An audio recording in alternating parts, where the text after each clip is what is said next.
Today I'm spilling the beans on how to cook pork ribs with barbecue sauce. But here's the truth. I failed at this over 50 times before finally nailing it. Burn edges, dry meat, sauce that wouldn't stick, you name it and I messed it up. From flare-ups and grease fires to epic oven fails. I'll share what went wrong so you don't have to go wrong too. And by the end of this video, you'll have my battle-tested method that turns out juicy, fall off the bone ribs every time. Let's get started. Before we get into the good stuff, let's talk about some of my failures and how ribs have humbled me 50 times before. Failure number 7 was using the wrong rib cut. Baby backs are leaner and cook quicker. I prefer St. Louis style ribs because they have more meat for that barbecue sauce to hold on to. Failure number 22 was ignoring low and slow cooking, which resulted in tough ribs. Don't attempt hot and fast unless you can really babysit the grill.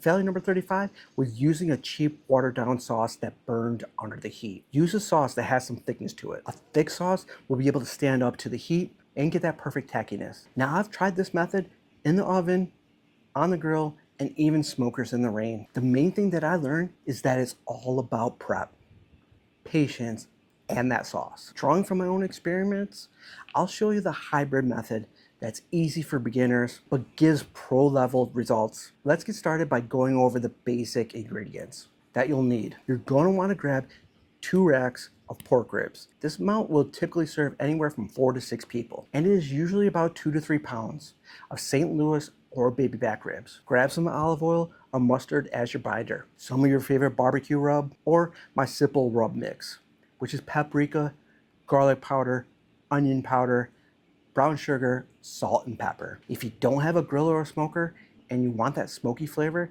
you can use some liquid smoke. I'm not the biggest fan of it, but the stuff does work. You are also going to need some foil, and for the sauce, you're going to need ketchup, honey, apple cider vinegar, chipotle, chili, or cayenne powder, and some molasses. For the tools that you need, baking sheet, some tongs, and a brush. To avoid failure number 12, you're going to pat the ribs dry because wet meat equals no flavor stick. Now, if your rub doesn't stick, you have now wasted a lot of time and money to get very bland results. When it comes to trimming, you don't have to be really aggressive here, but you do want to trim any excess fat, making sure to leave some on for some juiciness. Then it'll be time to remove the membrane. You could do this with a paper towel. Grip it and pull it nice and slow, and it'll tear right off. By the way, if you're new to backyard barbecue and you need help with cooking times and temperatures, I have a free guide for you. It covers everything from meats to veggies and is perfect for getting started. All you have to do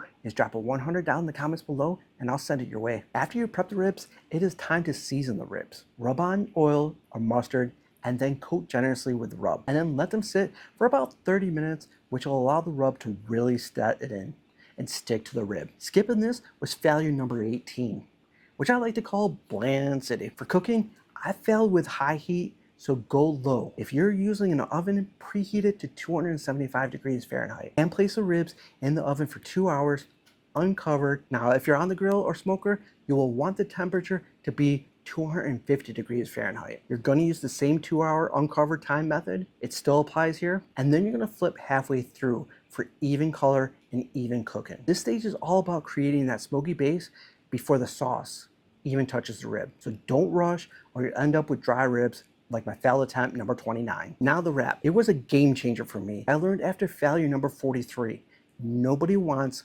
dry, tough ribs. Foil the ribs, meat down, add butter, honey, drizzle it on there, add some brown sugar, and a splash of apple juice or beer for steam. The ribs then go back onto the smoker at 275 degrees for 1 to 1.5 hours or until they're probe tender, which is right around 205 degrees Fahrenheit. Unwrap carefully. This steam is going to be very hot. I found that out the hard way on failure number 50. A pro tip here is to test one rib early to avoid overcooking. This has saved me many times before and has prevented me from having mushy ribs. Now it's time for the barbecue sauce. And my failure-proof version is to simmer ketchup, honey, vinegar, chipotle, and molasses for about 10 minutes. Ends up thicker than most store-bought sauces, and it won't burn like failure number 26. Brush it on, broil it or grill it for about another 5 minutes to get that caramelized sauce. Then rest the ribs for about 10 minutes before slicing. And then another pro tip here is to mix the sauce with some of the pan juices for an extra umami flavor. And here's some additional tips for my epic fails. Always rest your ribs after cooking. I learned this the hard way when I skipped it one time and ended up with leather instead of meat. So trust the process. Those 10 to 15 minutes make all the difference. Want that deep smoky flavor that makes people ask you for the recipe? Then don't be shy with the wood chips. I used to barely use any and wonder why my ribs tasted like regular grilled meat. If you're using a grill, stick to indirect heat. Direct heat will char the outside while leaving the inside chewy. Not the kind of surprise anyone wants. And did your ribs come out tough? The next time, extend the wrap phase. Steam helps break down those stubborn muscle fibers. And do you have sauce that's too sweet? A splash of apple cider vinegar will balance it out perfectly. And here's a pro meal prep move. Always cook more ribs than you plan on eating. Then take the leftovers and put them in the freezer. On busy weeknights, all you have to do is thaw and cook them. And you'll have restaurant quality ribs without the weekend time commitment. So that's exactly how you can cook pork ribs with a barbecue sauce. That'll have everyone begging for seconds. But there's something I didn't mention at the start of this video. All those tips, the perfect rub, and that killer sauce, they're just the beginning if you want ribs so tender they melt in your mouth without setting foot outside. Click on this video right here and learn how to make fall off the bone ribs right in your oven. No grill or smoker needed. I'll walk you through the whole process step by step to nail it indoors. Check it out now, and I'll see you there.